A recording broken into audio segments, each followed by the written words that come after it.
Hi friends, నమస్తే to all. ఇక ఫైనల్గా అయితే చాలా రోజులకైతే మళ్ళీ వచ్చిన. ఇక పెళ్ళైన కాడ నుంచి అయితే ఇక జాబు అది ఇది అని చెప్పేసి అయితే మొత్తం ఆ కంపెనీ చేంజ్ అయిపోయి జాబ్ రిస్క్లు ఉండి మొత్తం మయం గందరగోళంలో ఉన్నా. అంటే ఇప్పుడు రీసెంట్గా వేరే కంపెనీ ఛాన్స్ దొరికిందని చెప్పేసి అయితే ఈ బండి తీసుకొని మళ్ళీ స్టార్ట్ చేసిన.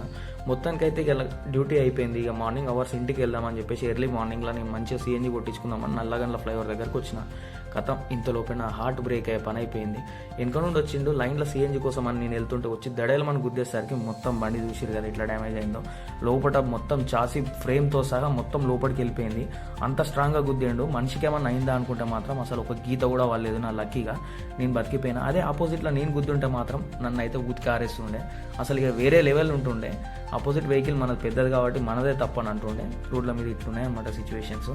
ఇక అందుకే ఇన్ని రోజుల నుంచి నాకు టైం దొరకక ఏదో అని చెప్పేసి అట్లా మెయింటైన్ చేస్తుంటే ఇట్లాంటివి అయితే నాకు ఇంకింత చిరాకు అనిపిస్తుంది. ఆఫ్టర్ లాంగ్ టైం ఒక వీడియో పెడుతున్నా. Please like and subscribe.